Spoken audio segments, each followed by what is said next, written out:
What's up, everyone? It is Friday, February 7th, 2020, and I am headed to work. I actually got called in a little early today because of the flooding. That's all the information they told me so far. They was, just wondering if I was able to cover it and come in early, which I can.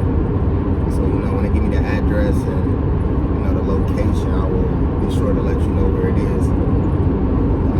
Hopefully, there's no damage to anyone's property, home, etc. No one was hurt. And it was just like a road closure because of the flooding.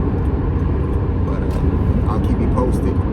The only thing working in news, it's not a guarantee you get off on time. It's a possibility you have to come in early or even come in on your days off. But with that being said, stay tuned. I'll let you know what's going on with this flooding. Alright. I can inquire with editors. So me and Jen are going to Pendleton. Yeah. I'll ask. And that is 4 hours away. This is what it looks like.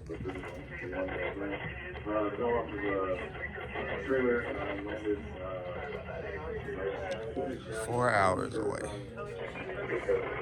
Alright, so we are out the door, headed to Pendleton. I'm with Jen.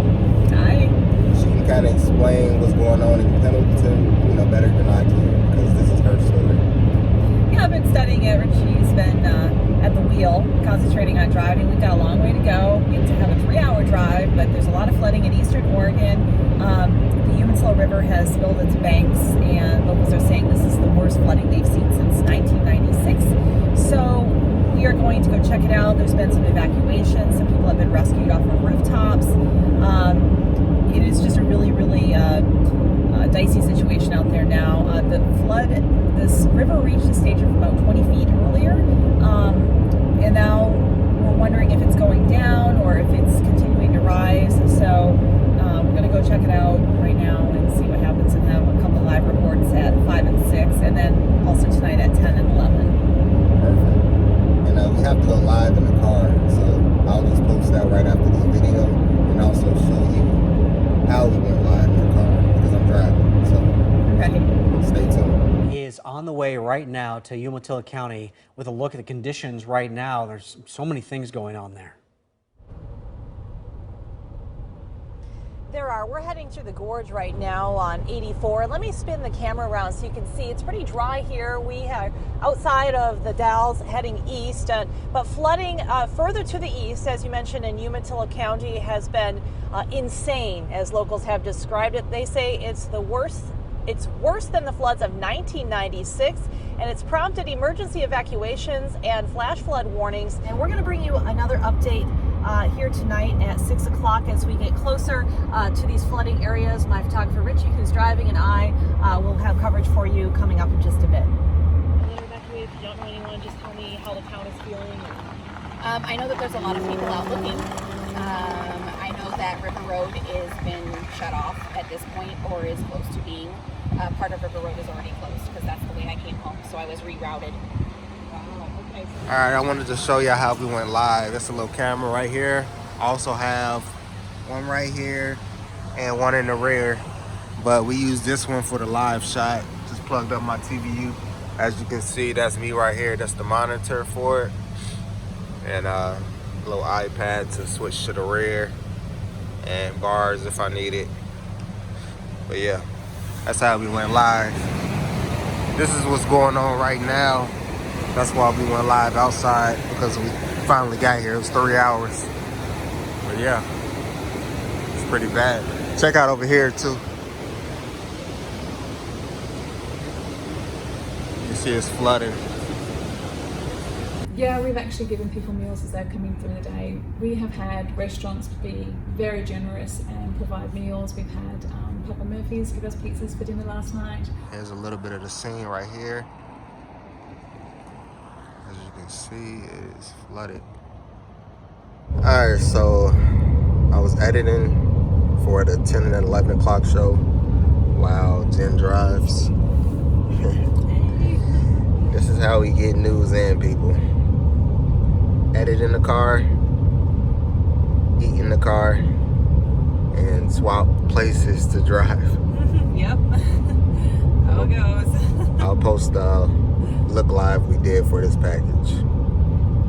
Now we just have to drive 3 hours back to Portland, so I won't get home until like 2 in the morning. Could be just cut off there. The governor declaring a state of emergency in 3 counties, Union, Umatilla, and Wallowa. Our Jennifer Dowling shows you all of the flooding from Umatilla.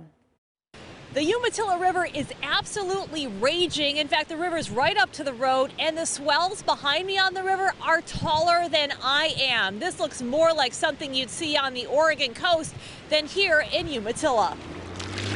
The swells on the Umatilla River hit 6 feet in some locations, creating waves that crashed into the banks just outside of town. It's just insane. I haven't seen anything like this before. I've lived here all my life, you know.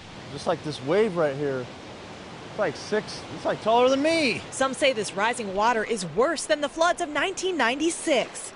I live half a mile down the road. I'm just hoping it doesn't like dam up and flood the town. The river swallowing up large trees and other property with it. Walker Tate capturing video of a camper floating down the river, bobbing around like a cork. Evacuations are underway. Mostly over where my kids go to school, which is over in Echo. There's a lot of evacuations over there. Some people have even been rescued off rooftops due to the flooding. A shelter was set up by the Red Cross at the Pendleton Convention Center. Around 30 were staying there tonight, including Troy Younts and his cat Booger. They evacuated from this mobile home park off Northeast Riverside in Pendleton. So grab, I had, clothes, whatever. Didn't have much time, but about a half hour, decide, everybody else was leaving. The water was coming up so fast, I just had kept sidestepping. I kept running out of pavement. These are pics of his waterlogged home. He fled yesterday afternoon. His neighbor drove him out in a truck as the water rushed over the bumper and debris floated by. Then boom, he runs over something like it was like a doghouse or something. I don't know, but it was big. The Red Cross says local restaurants have donated meals and Paws donated pet carriers for those who left with little time to spare. Who wakes up in the morning and says, today's going to be the day you're going to be homeless? And lose everything you have. When one person loses their home, that is a disaster, and that is what the Red Cross is here to be able to help those people. Those trying to get in and out of the flooded areas will also have a tough time. Some side roads are closed near Umatilla, and we had to take a detour to get to Pendleton from I-84 after finding exit 182 blocked. The road washed out by flooding. It likely won't reopen anytime soon as repairs are made. This is the worst I've ever seen it. Residents tell me that water is over the road near Bensel Road and Cooney Lane. They tell me that everyone is going to be on edge watching this river tonight. Reporting from Umatilla, Jennifer Dowling, KOIN 6 News. All that flooding means a busy couple of days for rescue crews. They started getting calls yesterday about people trapped